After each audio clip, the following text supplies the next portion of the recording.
Hello, welcome back to my channel. Thank you very much for watching. My name is Sian and today I've got for you my reading wrap up from March. I didn't get round to reading quite as many books as I did in February. March has been a bit of a stressful month, let's be honest. So I only got 3 books read, but I can tell you all about those 3 books and I really enjoyed all of them for completely different reasons, completely different genres. But let's start with the first one, which is The Land of Roar by Jenny McLaughlin. This is the story of Arthur and Rose, who, when they were younger, they had this incredible imaginary world called the Land of Roar, and you used to be able to get to that world by crawling in between a folded up camp bed, and through the other side of that was this land called Roar, with all these incredible characters. They had friends there. This book is full of all the kind of incredible creatures children can imagine. There are witches, wizards, mermaids, mermaid witches, ninjas, and an evil scarecrow called Croaky, who has a large army who are trying to take over the Land of Roar and reclaim it. Now that the twins, Rose and Arthur, have grown up a bit, they're now 11, and this is kind of like, they've kind of forgotten about the Land of Roar. They're staying with the granddad for a few weeks in the summer, and they're clearing out the old attic, and in the attic is that fold-up camp bed. So one night the granddad goes missing, pretty random, and the only thing that was in the room when he went missing is the camp bed. Arthur crawls into the camp bed and discovers that the Land of Roar is still there, and it's real, but it has changed quite a lot since he was younger. There are huge cracks, huge divisions through the land, and his sister doesn't really believe anymore. So yeah, I don't want to say too much without giving things away. This is a children's book. It's probably aimed at ages 9 plus, I'd have said. It's a really lovely book. It reads really well. The story's kind of far-fetched enough to keep kids' attention. It might make you go, really, as an adult, but you know, that's kind of because it's a kid's book. It's not an adult's book. I really enjoyed it. It was something that I promised my son I would read when he'd finished reading it, and I've read it now. I believe there is a sequel out possibly this year, so I'm sure we'll be getting that for my son as well, and therefore I'm sure that I will also be reading it, because really good book. Also, how beautiful is this cover? It's so pretty, and inside it has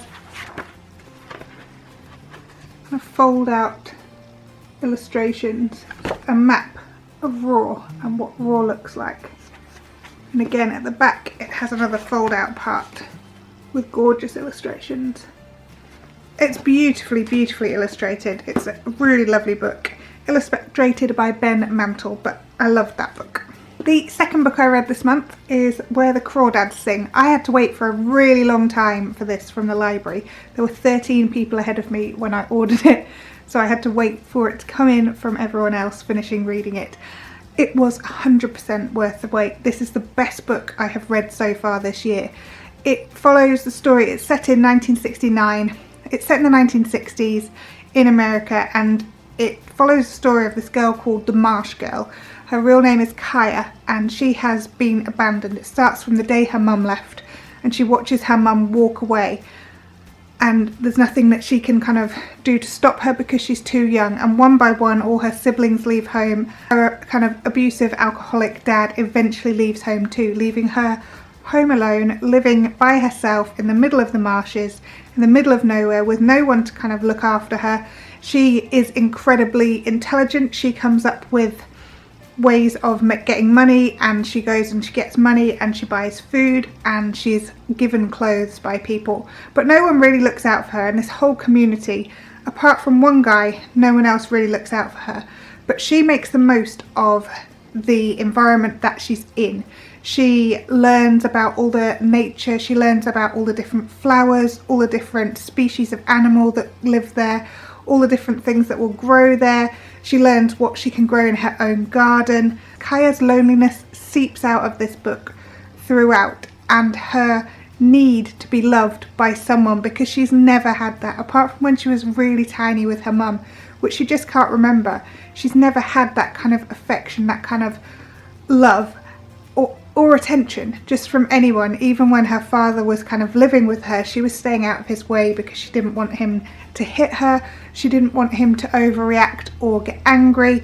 Kaya makes a couple of friendships. She doesn't go to school. She manages to escape the sort of social workers who come to try and make her go to school, and she escapes the school as well. So they stop, basically they give up trying to make her do anything in terms of going to school. She meets a boy called Tate, who's a bit older than her, and he is kind of drawn to her in, she's not entirely sure what kind of way. He's the same age as one of her older brothers would have been, and Tate offers to teach her how to read and spends a lot of time with her. They're both really interested in the marshes, they're both really interested in the flora, the fauna, everything that grows there. They're really interested in the science of it, and he teaches her to read, which she hadn't previously been able to do, and she also draws, she writes poetry, and this kind of opens up her world for her.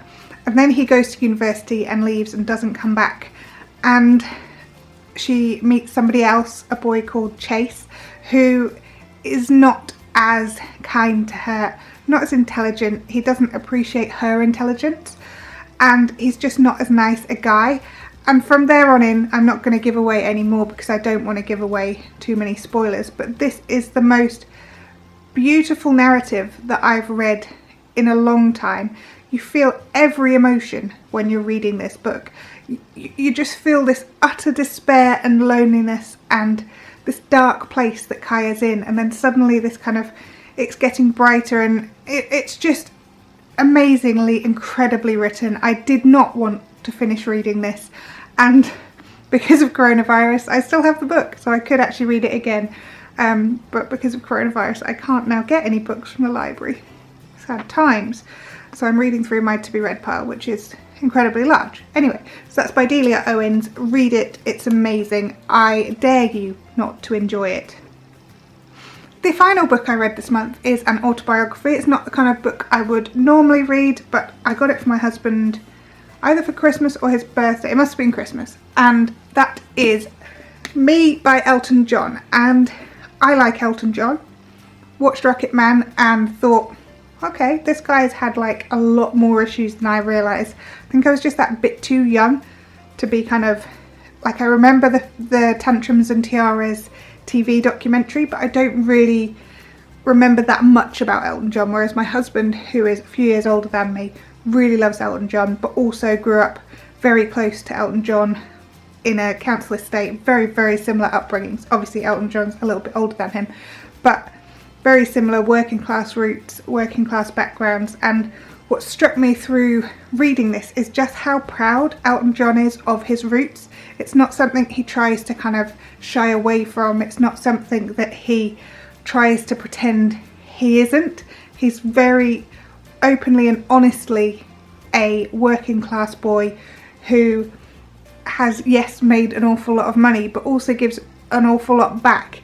He's someone who had so many troubles in the kind of 70s, 80s, but is kind of mature enough to say, do you know what, yes, I messed up, but also without that messing up, my life today wouldn't be what it is. I wouldn't necessarily have my sons, all this kind of stuff. He had quite a difficult upbringing. I don't think there was ever very much love in his household when he was younger, and reading through all of that and how fate took him to where he got to is kind of quite incredible. It really changed my mind, in my opinion, on Elton John, on how I'd kind of assumed he was this sort of pompous star who was a bit up himself, and actually, yes, he has some incredible tantrums, but he's quite a genuine, nice, working class guy, I think. I love his love of Watford Football Club.